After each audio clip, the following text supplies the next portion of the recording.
Shabbat Shalom, San Antonio. We're so happy you're here with us today. We're partnering with San Antonio Jewish Senior Services to celebrate our Thanksgiving-themed PJ Library Shabbat Shalom from home. We'd like to welcome all our guests warmly today, and we wish all of you a happy upcoming Thanksgiving.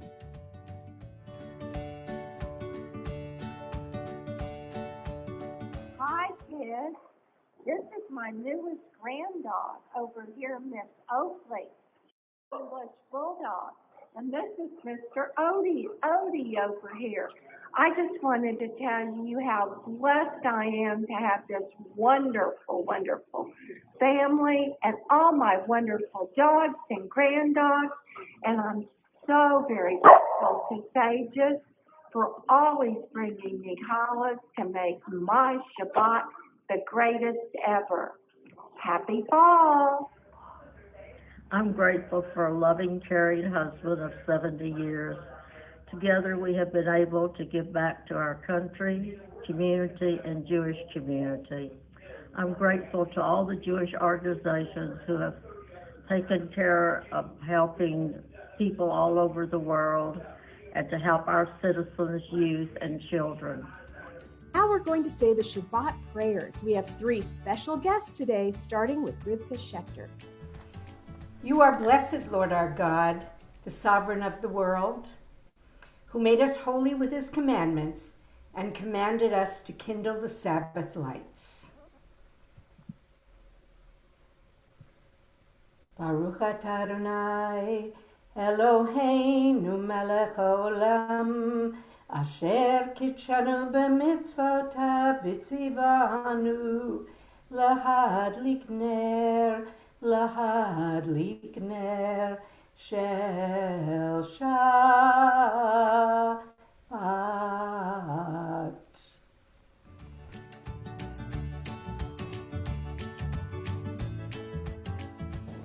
Baruch atah Adonai Eloheinu melech haolam borei pari hagafen. Amen. Everyone.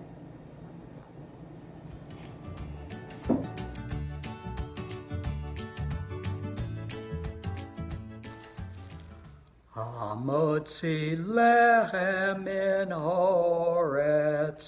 We give thanks to God for bread. Our voices rise in song together as our joyful prayer is said. Baruch atah Adonai Eloheinu melech haolam, hamotzi lechem min haaretz. Amen. Enjoy.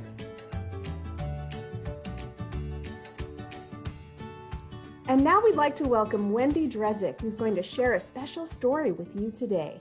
This story is Bagels from Benny, and it's by Aubrey Davis, illustrated by Dusan Petrushek. It was early in the morning, and Benny ran downstairs to help Grandpa in his bakery. He swept the floor, he dusted the shelves, put cookies and cakes on the counter and bagels and buns in the bins. He loved helping Grandpa. There's everybody in the bagel store. People bustled in Grandpa's bakery all day long. They brought bread and cake, apple strudel, and everyone bought bagels. Grandpa baked the best bagels in town. So crusty outside, Mrs. Silver declared. So soft inside, asked Mr. Gold. You put love in your bagels, gushed Mrs. Green. Thank you so much.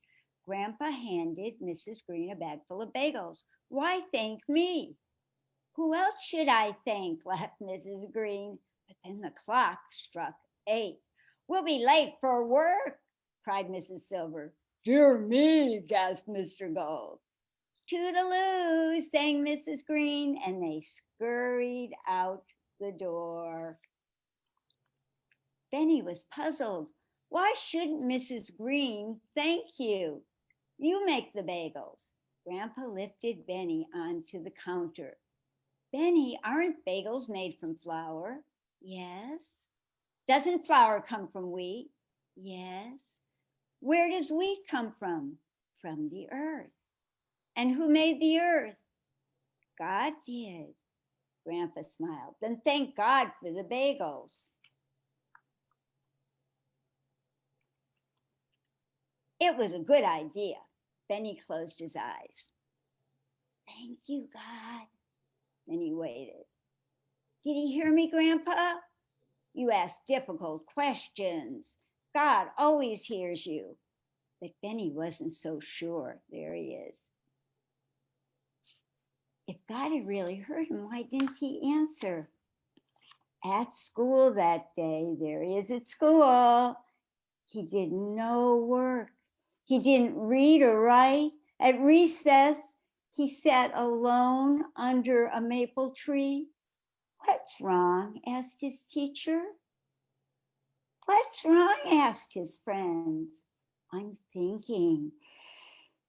Benny was still thinking when he went to bed that night. Maybe God didn't answer because I didn't thank him properly. Maybe there's some other way to thank God for his bagels. Benny fell asleep. Early Friday morning, a sunbeam danced into his room and jumped on his pillow and tickled his eyes. His eyes sparkled. Suddenly, he had an idea. Oops, let's see him getting up.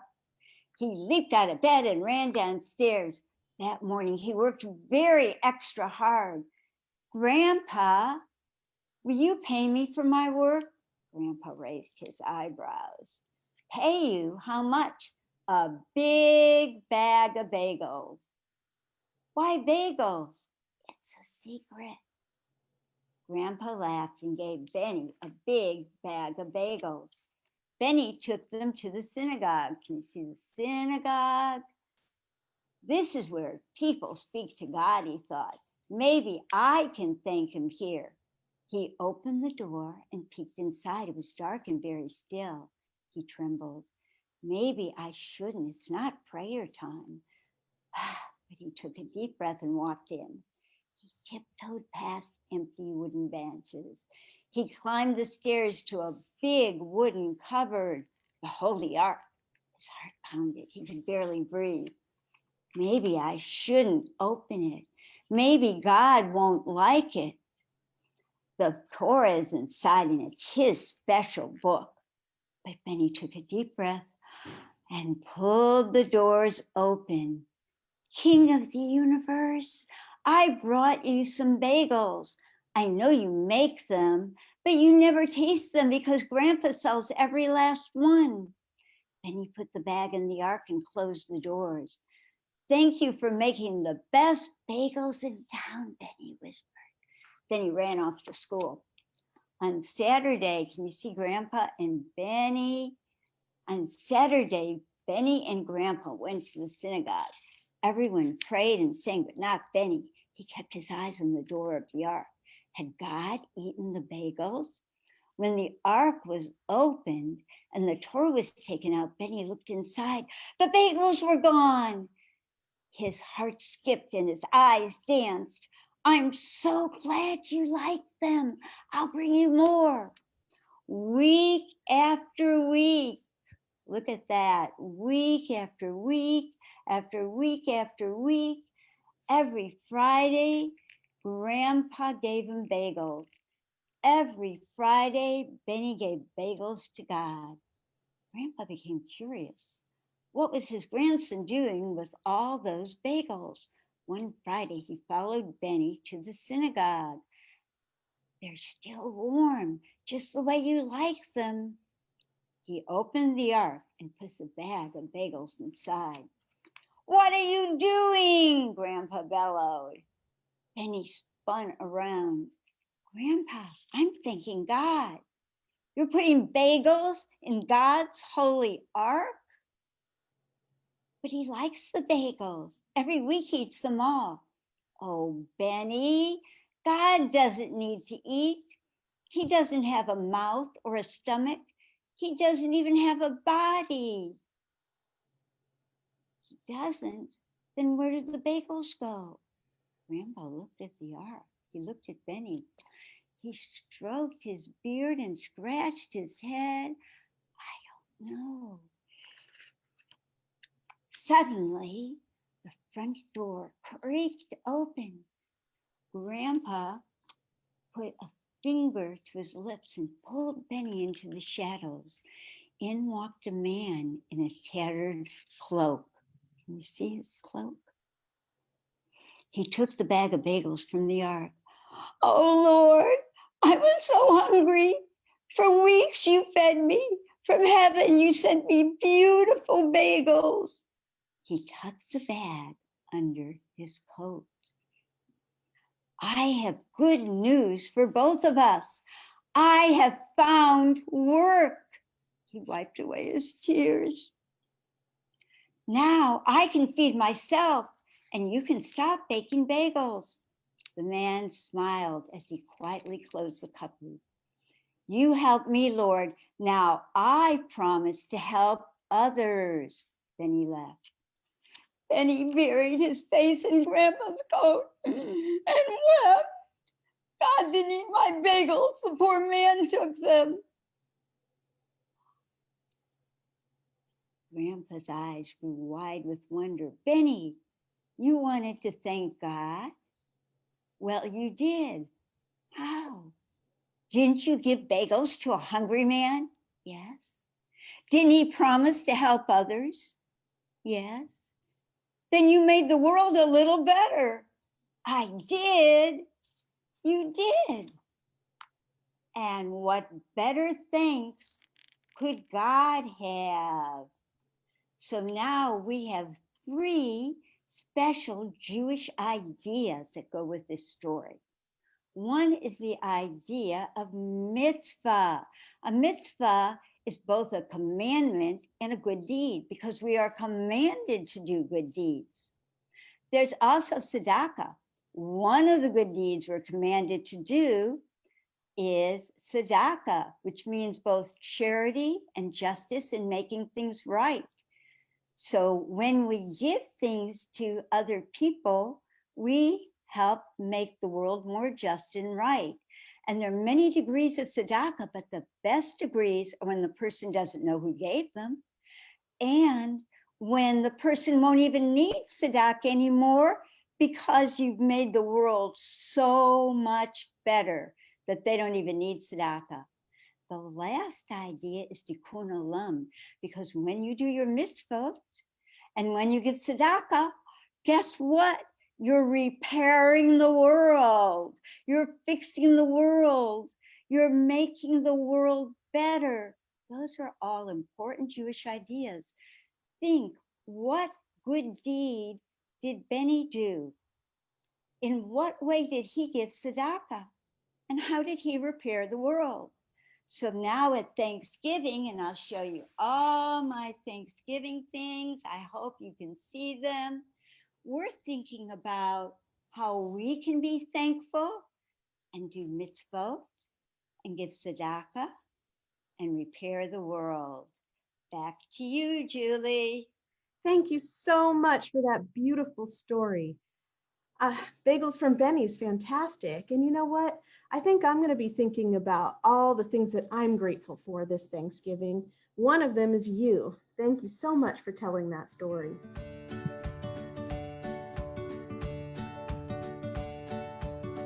Hi, boys and girls. It's almost Thanksgiving, and I know you're probably learning a lot of nice Thanksgiving songs, but here's one more I thought you might like. This one is a Jewish prayer, but it's also a Thanksgiving song. How can that be? Well, for most Americans, they think about the blessings that they've been given for the whole year on Thanksgiving and thank God for them. But as Jews, we thank God every day. And this prayer was probably one of the very first prayers you learned, the Modeh. And I've got it in both English and Hebrew, but I put it to the tune of You Are My Sunshine, because I think most of y'all really like that song. And it's easy. So here it is in English. Oh, every morning when I'm through sleeping, I open up my eyes and say, thank you, Hashem, for my neshama and for giving me another day.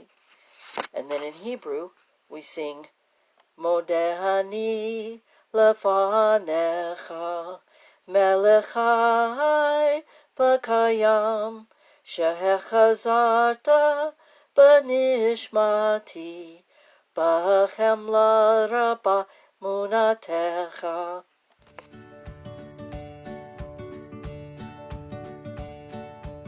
Hello out there, my name is Alvin Lowenberg, and I'm president of the board of San Antonio Jewish Senior Services. We call it SAJSS for short, because San Antonio Jewish Senior Services is quite a mouthful if you have to say it more than once. SAJSS provides services to older adults in San Antonio who are part of the Jewish community. We provide transportation to medical appointments, and during normal times when the pandemic is not around, we provide transportation to religious services and to special programming at the synagogues in the city. We are now trying to make Shabbat meaningful to older adults by providing challah and special treats for Shabbat and also for special religious holidays. You might ask your grandparents if they live in San Antonio, or even your great-grandparents if they live here, if they've received challahs from San Antonio Jewish Senior Services, SAJSS. We also know that people are feeling very isolated and very disconnected from their family and their friends because of the pandemic. So we're calling older adults in the Jewish community on a regular basis. We're emailing them on a regular basis just to let them know that we are concerned, that we care about them, and we want to know how they're doing. All of us are isolated. We all need to be touched. We need to be hugged. But since we can't do that now, we are reaching out in the only ways that we can at the current time. I want to thank PJ Library for featuring SAJSS in this program, and I want to thank you for watching. I hope the next time we're together, I can see who you are. You can see me, but I can't see you. So I don't know what color your hair is, what color your clothes are, or what you're wearing, or even where you're located. So I hope sometime in the future we can all be together, face to face, celebrating. So in the meantime, wash your hands, wear your mask, and keep your distance. We all want to be safe. Thank you. Thank you all for joining us for our PJ Shabbat. I am so grateful to those who participated today through San Antonio Jewish Senior Services, and especially to Sandra Wadiche, who helped me organize everything. Charlotte Sue Alterman, Lori Newberg, Mel Cohen, Joel Friedman and his grandson Miles Goldsmith, Rivka Schechter, Wendy Drezick, Lillian Thomas, and Alvin Lowenberg. Thank you all so much, and Shabbat Shalom.